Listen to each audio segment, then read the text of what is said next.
자, 이제까지의 강의에서는 하나의 운영체제가 하나의 시스템을 관리하는 데 있어서 주로 프로세스와 메모리라는 부분들을 어떻게 관리해 나가는지에 대해 초점을 맞춰서 다뤄와 봤습니다. 이번 강의에서는 실행하고자 하는 프로그램과 데이터를 반영구적으로 저장을 하고 또 가상 메모리 환경에서 수압 영역의 대상이 되어지는 보조 저장 장치를 어떻게 관리하는가에 대한 기본 개념들을 간단히 정리해 보도록 하겠습니다. 먼저 파일의 개념과 보조 저장 장치의 특징에 대해서 살펴봅시다.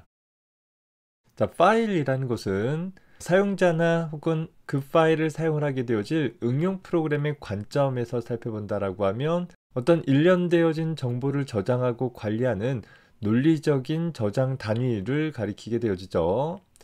따라서 하나의 파일에 어떤 내용들을 또 어떤 형식으로 저장할 것인지는 각각의 프로그램마다 다 다를 것이에요. 예를 들어서 어떤 A라는 워드 프로세서가 있다라고 하면 그 A라는 워드 프로세서에서 사용을 하는 데이터 파일은 그 A라는 워드 프로세서를 작성한 프로그래머에 의해 결정이 되어질 것입니다. 다만 각각의 응용 프로그램 간에 호환성 있게 데이터를 유지할 수 있도록 하기 위해서 일부 파일 같은 경우는 그 저장 형식을 맞춰서 사용을 하는 경우들도 있기는 할 것입니다. 더불어서 하나의 실행 가능한 파일이다 라고 한다면 특정 운영체제에서의 실행 파일은 어떤 구성을 가져야 하는지에 대한 기본적인 특징들은 공통적이되 그 실행 파일이 갖고 있는 내용들은 각각의 실행 파일마다 다 다를 수밖에 없겠어요. 반면에 컴퓨터 시스템의 관점에서 살펴본다라고 하면 하나의 파일은 그 시스템 내에서 사용되어지는 정보를 저장하라는 최소 단위의 컨테이너로 생각해 볼 수 있고 결과적으로 하나의 파일이다 라고 하면 그것이 데이터 파일이 됐던 실행 파일이 됐던 상관없이 그저 그 파일을 구성하고 있는 바이트들의 나열로 생각을 해볼 수 있게 되어질 것입니다. 그리고 이런 파일은 운영체제에 의해 관리되어지고 조작되어지면서 보조 저장 장치에 저장되어지는 특징을 지니게 되어질 것입니다. 하나의 시스템 내에서 이런 파일을 저장하는 대표적인 보조 저장 장치로서 하드디스크 드라이브라는 것을 생각을 해볼 수 있을 거예요. 자화되어진 방식을 통해서 자기력, 즉 자석의 힘을 이용해서 정보를 저장을 해주는 방법으로서 전기가 차단되어진 이후라도 그 저장되어진 정보들을 반영구적으로 유지할 수 있는 그런 특징을 갖고 있는 저장 장치인 것이죠. 여러분들이 하드디스크의 세부 구조에 대해서는 아마도 컴퓨터 구조 시간에 자세히 살펴봤을 것입니다. 개략적인 측면에서만 정리를 해본다라고 하면 먼저 플래터라는 부분은 실제 이 하드디스크 내에서 특정 바이트에 대한 정보들이 저장되어지는 매체로서 보통 우리 CD판처럼 이렇게 원형판으로 구성되어져 있고 앞뒷면, 양면 모두 다 자화되어진 물질로 코팅되어져 있어서 정보를 기록하는 과정을 통해서 플래터의 각 영역을 특정 형태로 자화시킬 수 있는 그런 특징을 가지고 있는 매체가 되어질 것이에요. 이 플래터에 정보를 기록하고 또 기록되어진 정보를 읽어드리기 위해서 우리는 디스크 헤드라는 부분이 있고 이 헤드는 디스크 암이라는 곳에 고정되어져서 디스크 암이 좌우로 움직임에 따라서 플래터의 바깥쪽이나 안쪽 영역들을 접근을 해나갈 수 있을 것입니다.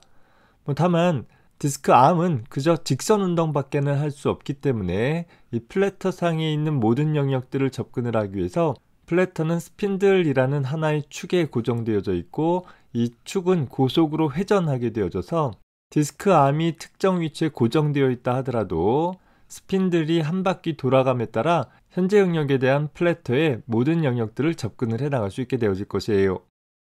다만 이렇게 하드디스크라는 것은 디스크 암을 통해 헤드를 이동시키고 또 스핀들을 돌려서 플래터를 회전시켜주는 어떤 기계적인 움직임을 동반을 하고 있는 장치이다 보니까 주기억 장치로 사용을 하고 있는 반도체 특성을 갖고 있는 메인 메모리에 비해서 엄청 느린 특징들을 가질 수밖에 없겠죠.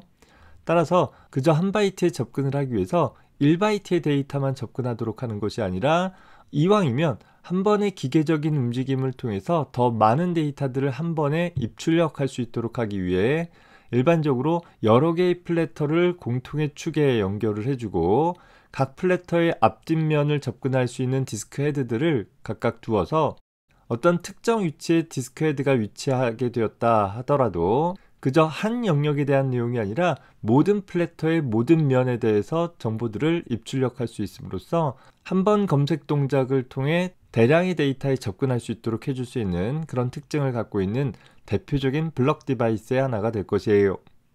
물론 실제 자기 디스크로부터 읽혀진 데이터들은 디스크 드라이브 내의 디스크 제어 모듈이라는 부분 안에 있는 디스크 캐시를 통해서 캐싱 되어질 수 있고, 또 입출력 되어지는 정보들에 따라서 어떻게 이 구동기들을 조작할 수 있도록 할 것인지를 제어할 수 있는 디스크 제어 모듈 내의 프로세서에 따라 호스트로부터 전달받은 명령들을 해석받아서 적절하게 디스크 매체 모듈들을 제어하고 물리적인 디스크로부터의 접근을 수행을 하게 되어지는 것입니다.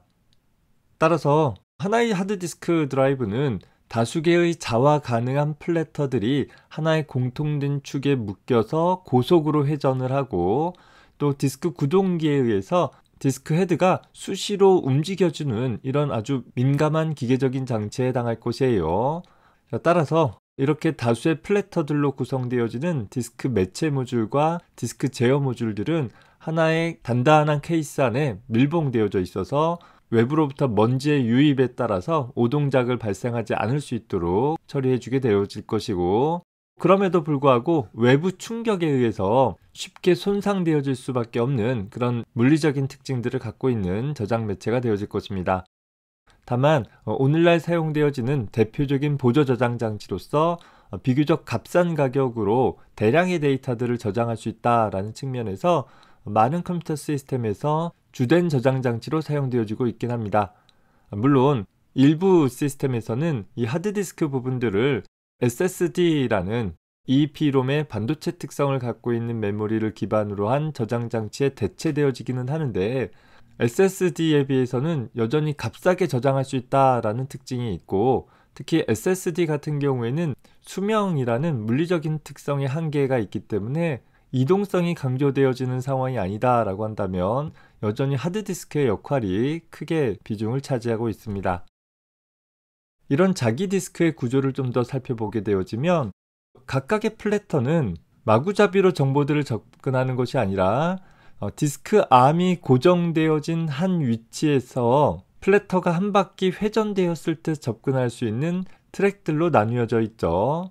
마치 우리 대형 운동장에서 보면 운동장 주변으로 달리기 할 수 있는 트랙들이 마련되어져 있는 것과 비슷한 구조이다 라고 생각해 주면 되겠어요.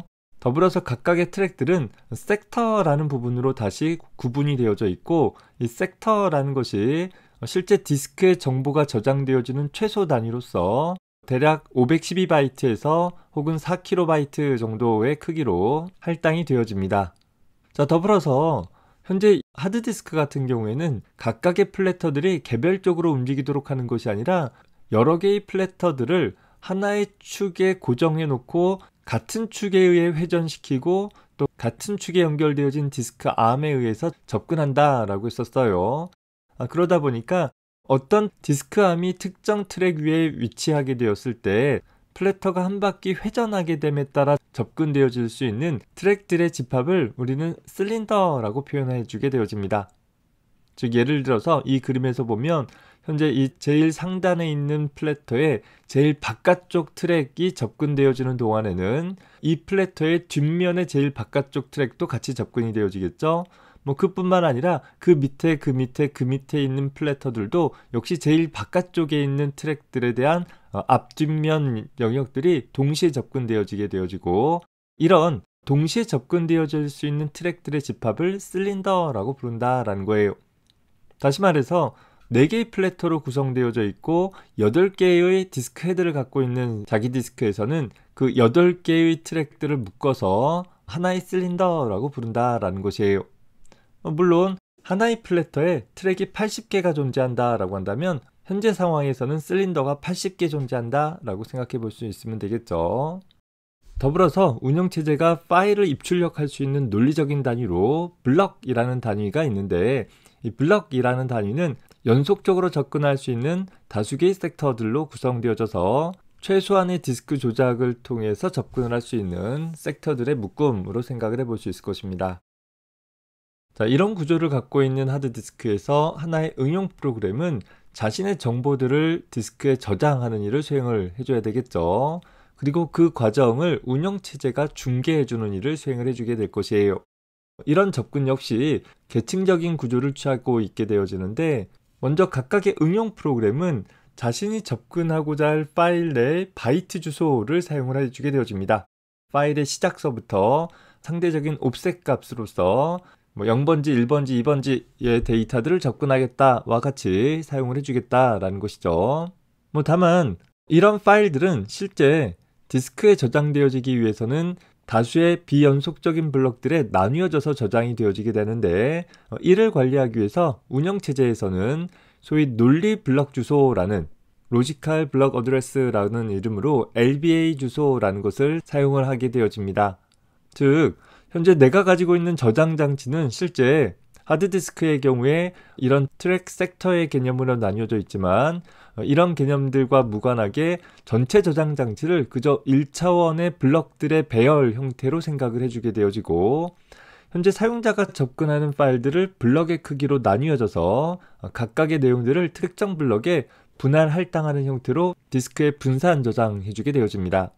즉, 현재 이 응용 프로그램의 0번 바이트는 가정하기를 1000번 블럭에 저장되어진다와 같이 처리를 해보겠다라는 것이죠. 이렇게 1차원적인 블럭의 개념을 통해서 저장 장치를 관리하게 되어지면 실제 물리적인 저장 장치의 종류에 상관없이 운영체제는 일관되게 저장 장치를 사용을 할 수 있게 되어지는 장점이 생기게 되어질 것이에요. 다만 실제 보조 저장 장치는 운영체제로부터 전달되어진 정보에 따라서 실제 그 자신의 특정 트랙 혹은 섹터 영역에 저장해줘야 되는데, 이를 위해서 하드디스크 내부에서는 디스크 내에 접근하고자 할 특정 위치를 나타내기 위해서 소위 CHS 물리주소라는 것을 사용을 해주게 되어집니다. 즉, 몇 번 실린더에 몇 번 헤드가 가리키고 있는 플렉터에 몇 번 섹터를 접근하면 될 것이다 라는 것을 지정을 해주는 주소가 될 것이에요. 따라서 각 하드디스크 장치의 펌웨어가 현재 LBA 주소를 CHA 주소로 변환해 주어서 실제 물리적인 디스크로부터 필요한 정보들을 접근해낼 수 있게 되어지는 것입니다. 자, 이렇게 보조 저장 장치에 저장되어지는 하나의 파일에 대해서 주소 계층화를 적용하게 되어지면 각각의 계층들을 독립적으로 구형하는 데 훨씬 용이한 특징들이 생기게 되겠죠. 그저 응용 프로그램 개발자들은 자신이 접근하고자 할 파일들을 바이트의 나열로 가정을 해서 데이터 파일의 시작서부터 상대적인 옵셋 값을 접근하는 방식으로 파일 입출력 부분을 프로그래밍 해줄 수 있게 될 것이고, 특히 운영체제의 종류나 혹은 저장 장치의 종류와 상관없이 일관된 방법으로 파일 입출력을 프로그래밍 해낼 수 있게 되어질 것입니다. 더불어서 운영체제를 개발하는 개발자 입장에서는 현재 실제 사용자 응용 프로그램이 접근하고자 할 저장 매체의 종류와 상관없이 그저 모든 보조 저장 장치는 블럭들의 1차원의 나열이다 라는 관점에서 접근할 수 있는 것이고, 그저 특정 프로세스가 접근하고자 하는 파일 내의 바이트 주소를 LBA 주소로 바꿔줌으로써 장치 독립적으로 파일 입출력을 할 수 있게끔 해볼 수 있을 것이에요. 자, 그리고 실제 저장 장치를 개발하는 업체 입장에서는 그 저장 장치의 어떤 어플리케이션에서 또 어떤 운영체제에서 사용할 것인지와 무관하게 저장 장치를 개발을 해서 제공을 해줄 수 있다라는 것입니다. 예를 들어서 여러분들이 하드디스크를 구매했다라고 한다면 그 구매한 하드디스크를 윈도우 시스템에 사용을 하던 맥OS 시스템에 사용하던 혹은 리눅스 시스템에 사용을 하던 무관하게 사용을 할 수 있는 것이죠. 더불어서 여러분들이 사용하는 운영체제가 무엇이든 간에 여러분들은 어떤 회사에서 만든 하드디스크도 갖다 탑재할 수 있는 것이고, 심지어 그 하드디스크의 역할을 하드디스크 대신에 SSD나 다른 저장 장치로 대체해서 사용을 하는 것도 얼마든지 가능하게 될 거예요. 그런 모든 과정과 다시 무관하게 여러분들이 어떤 특정 응용 프로그램을 작성을 한다 혹은 사용을 한다라고 한다면 그저 그 대상이 하드디스크가 됐던 SSD가 됐던 혹은 USB 메모리가 됐던 상관없이 일관된 방법으로 파일 입출력할 수 있는 그런 응용 프로그램을 개발할 수 있고 또 사용을 할 수 있게 되어지는 것입니다. 하나의 운영체제에서 이런 파일들을 유지 관리하는 책임을 담당하는 부분을 우리 파일 시스템이라고 하는데, 파일 시스템을 정의해 본다라고 하면 보조 저장 장치에 파일을 생성해 저장을 하고 그 저장되어진 파일에 대해 내용을 읽고 쓰는 그런 운영체제 기능들에 대한 통칭으로 생각을 해주면 되겠습니다. 다시 말해서 파일 시스템이라는 것은 하나의 응용 프로그램이 보조 저장 장치의 파일의 형태로 데이터를 저장하고 읽어드리는 작업들을 수행을 하기 위해서 운영체제가 제공해주고 있는 파일 입출력 관련한 시스템 호출 인터페이스들을 제공을 해줘야 될 것이고, 예를 들어서 파일을 연다라든가 파일로부터 읽어드린다라든가 하는 그런 행위에 대한 시스템 호출이 필요하겠죠. 더불어서 그런 시스템 호출에 대응되어지는 커널 코드들, 실제 파일을 생성한다든가 파일의 내용을 읽어드린다든가 혹은 파일의 내용을 쓰거나 삭제하거나 혹은 파일의 메타 정보들을 읽어드리고 수정을 하는 것과 관계되어지는 여러 가지 행위들에 대한 함수들이 제공되어질 필요가 있을 것입니다. 더불어서 현재 파일 시스템의 논리 구조로서 보통 일반 파일과 디렉터리 혹은 그 밖의 특수 파일로 구성되어지면서 이렇게 계층적인 형태로 사용자가 좀 더 쉽게 연관된 파일들을 구분을 해나가면서 사용을 할 수 있는 논리적인 구조 체계를 제공을 하면서 더불어서 물리적인 저장소에 대해 하나의 파일 시스템의 구축을 통해서 실제 사용 블록들이나 빈 블록들에 대한 정보들은 어떻게 유지하고 또 할당해 나갈 것인가에 대한 전반적인 체계를 가리키는 것입니다. 이런 파일 시스템은 파일이 입출력되어지는 모든 과정에 관여하게 되어지는데, 파일 입출력 과정은 보통 다음과 같이 이렇게 3개의 계층을 통해서 처리가 되어지는 것으로 생각해 볼 수 있습니다. 일반적으로 파일 입출력을 하고자 하는 응용 프로그램은 파일 입출력 라이브러리에서 제공되어지는 함수를 통해서 파일 입출력 행위들을 처리하게 되어질 것이고, 파일 입출력 라이브러리는 내부적으로 운영체제에서 제공되어지는 시스템 호출을 통해서 파일 입출력을 운영체제에게 요청하게 되어질 것이에요. 그러면 그런 사용자 레벨에서의 파일 입출력 시스템 호출에 의해서 운영체제의 커널 레벨에서는 현재 요청받은 파일 입출력이 유효한 요청인지를 검사하고 유효하지 않으면 오류를 내주는 작업들을 수행을 해줘야 되겠죠. 반면에 유효한 요청이다 라고 한다면 현재 요청받은 파일 데이터의 바이트 주소를 그에 해당하는 LBA 주소 값으로, 즉 논리블럭 주소로 변환해주게 될 것이에요. 따라서 변환되어진 논리블럭 주소를 가지고서 논리블럭 입출력 계층에서는 그 접근하고자 하는 논리블럭이 이전에 한번 접근되어져서 이미 커널 내부에 있는 파일 버퍼에 저장되어져 있는지를 확인을 해봐서 이미 읽혀진 내용이 있다라고 한다면 그 캐시로부터 데이터를 가져다 사용해 줌으로써 입출력을 완료할 수 있도록 할 것이고, 한 번도 접근한 내용이 아니어서 캐시에 없다라고 한다면 디스크 디바이스 드라이버를 통해서 실제 보조 저장 장치로부터 현재 논리블럭에 대한 주소를 보내서 입출력할 수 있도록 명령을 보내게 될 것입니다. 따라서 물리 저장소 입출력 계층인 실제 저장 장치에서는 현재 전달받은 논리블럭 주소를 그 자신의 물리적인 주소로 바꾸어서 실제 저장되어진 정보들을 적절히 저장하거나 혹은 읽혀진 데이터라고 한다면 파일 버퍼에 저장하도록 처리가 되어질 것입니다. 좀 더 구체적인 예를 살펴보기 위해서 디스크로부터 파일 읽기에 대한 동작을 한번 살펴보도록 해봅시다. 예를 들어서 응용 프로그램 내에서 fread라는 표준 입출력 라이브러리 함수를 통해서 파일로부터 일련의 데이터를 버프라는 공간으로 읽어드리는 작업을 한번 생각을 해봅시다. 물론 전제 조건은 내가 읽고자 하는 파일이 적절하게 오픈되어 있다라고 가정을 하고 설명을 하겠습니다.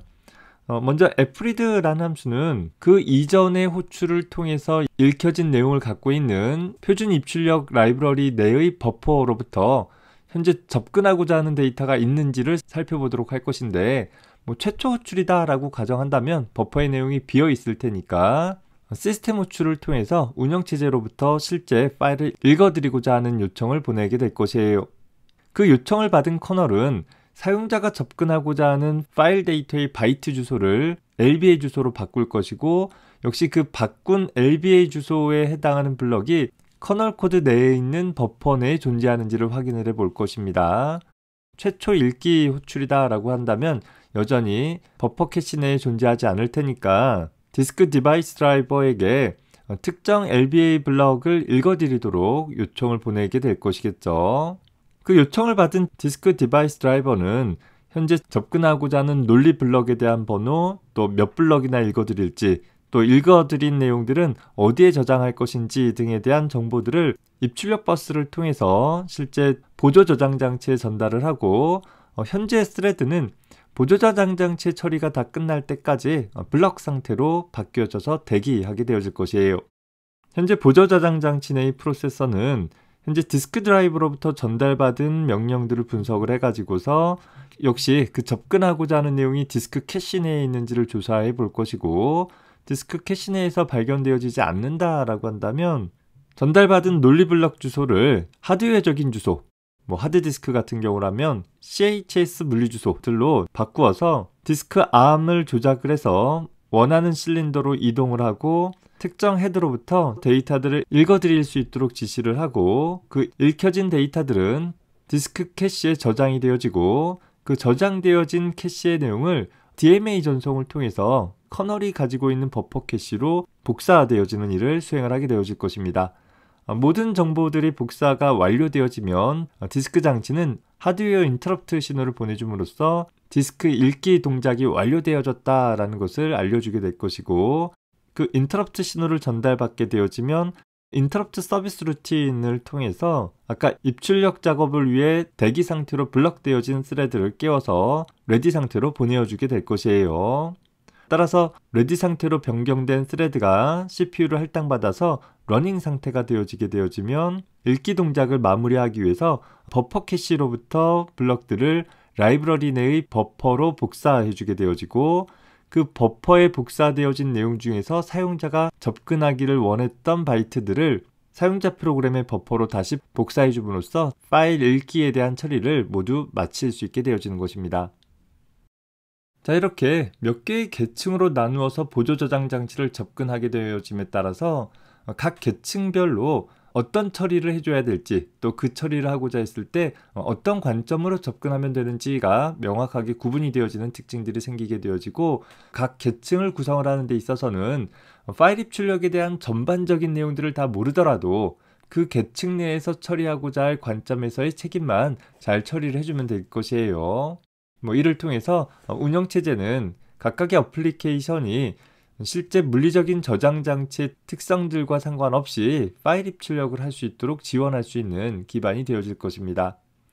다만 각 계층별로 제공되어지는 다수 개의 버퍼를 통해서 데이터가 전달되어지다 보니까 이 버퍼 조작을 통한 시간 오버헤드가 발생되어질 수는 있을 거예요.